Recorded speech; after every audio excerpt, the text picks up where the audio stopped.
Israeli media. Israel's Netanyahu has decided on full occupation of Gaza.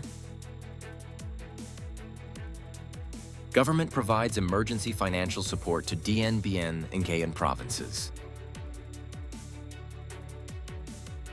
Workforce prior to the wave of technology. Hello, so good to see you again in today's news by Nghệ An Press and Broadcasting Agency. I'm Hoàng Yên, and here we go, the first step of the show. According to Israeli media, Israeli Prime Minister Benjamin Netanyahu is set to announce plans to fully occupy the Gaza Strip. Mr. Netanyahu's decision would see the Israeli military expand its operation across the entire enclave, including areas where Hamas captives are being held.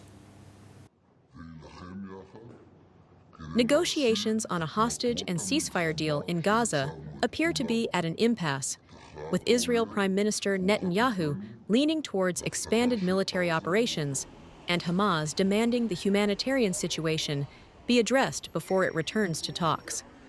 According to reports in Israeli media, Mr. Netanyahu organizes a meeting of the Security Cabinet on August 5th to support the full conquest of the Strip.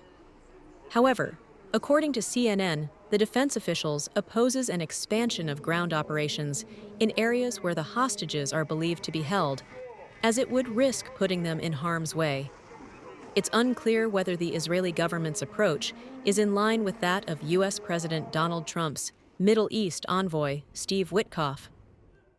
According to the announcement, U.S. Department of State is set to roll out a pilot program that may require foreign nationals from certain countries seeking business or tourism visas to post a bond up to $15,000. The notice lays out the details of a 12-month visa bond pilot program that would allow consular officers to require visa bonds. Under the program, the bonds may be required for travelers from countries that the U.S. Department of State says have high rates of visa overstays, or where screening and vetting information is considered deficient.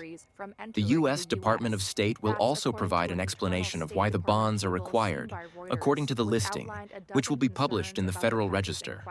The program comes in response to an executive order issued by President Trump on the first day of his second term that sought to stem illegal immigration into the U.S., a major focus of the President Donald Trump's policy agenda.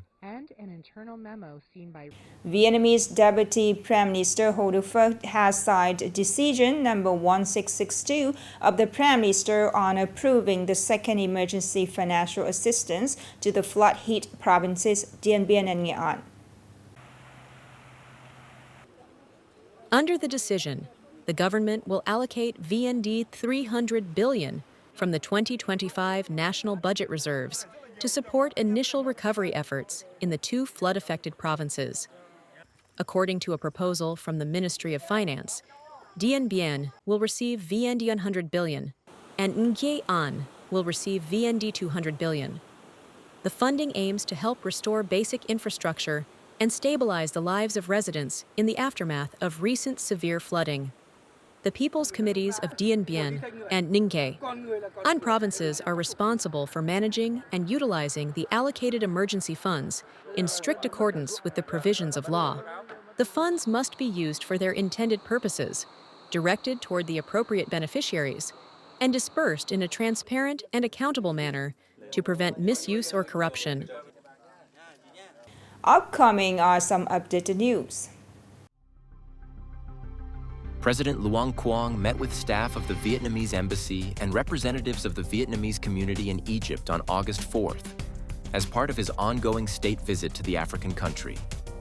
At the meeting, representatives of the community expressed their honor and joy at welcoming the president and affirmed their commitment to preserving Vietnamese cultural traditions, supporting one another, and contributing to both Egypt and Vietnam-Egypt relations.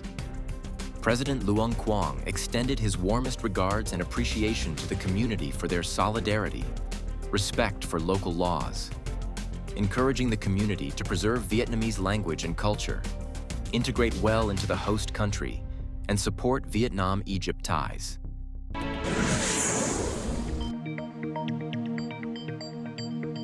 Vietnam has surpassed Thailand to become the world's second-largest rice exporter in the first half of 2025. The government news quoted an announcement from the Thai Rice Exporters Association as reporting on August 5th. Data from the association showed that from January-June this year, India exported 11.68 million tons of rice, an increase of 36.5% compared to the same period last year. Vietnam came second with 4.72 million tons, up 3.5%. Thailand ranked third, with 3.73 million tons, a decrease of 27.3%. In July alone, Vietnam exported 750,000 tons of rice, earning $366.1 million, according to the Vietnamese Ministry of Agriculture and Environment.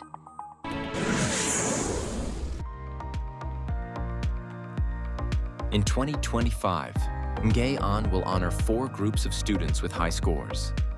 Group 1, students excelling in natural sciences and technology subjects. Group 2, students achieving high scores in social sciences. Group 3, students with high scores in foreign languages combined with another subject in Group 4 is the remaining combinations. The province will award 75 top-scoring students and ethnic minority students who achieve near top scores. Additionally, 120 students who have won international or national awards or excelled in other specialized competitions, bringing the total number of honored students to 195. The commendation ceremony is scheduled to take place on the evening of August 22nd at the Provincial Labor Cultural House.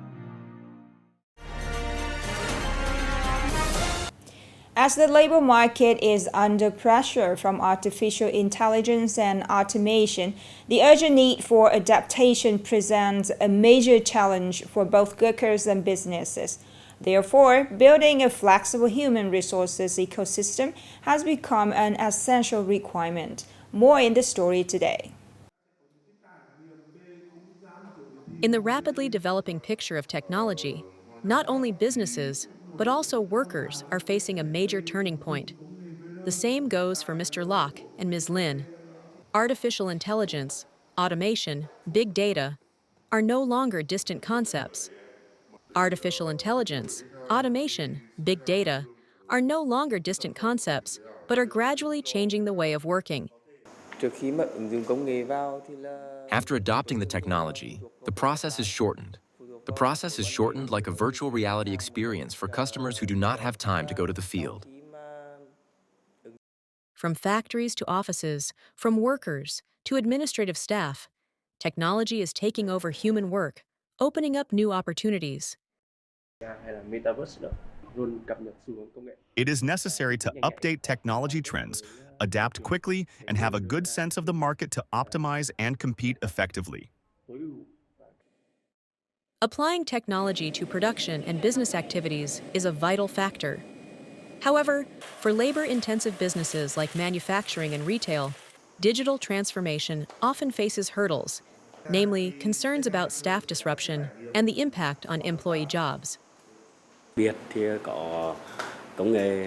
adopted digitalization so customers can get specific information without having to travel far. While there are many positives, the initial hurdle was that some people weren't familiar with the technology and software. As of the beginning of this year, work efficiency has increased by 50–60%. Technology is changing the way we work, how businesses operate, and the labor market itself. Amidst this flow, each worker needs to be proactive in order to adapt promptly. The last story just ended our news today. Thank you so much for your attention. Goodbye for now.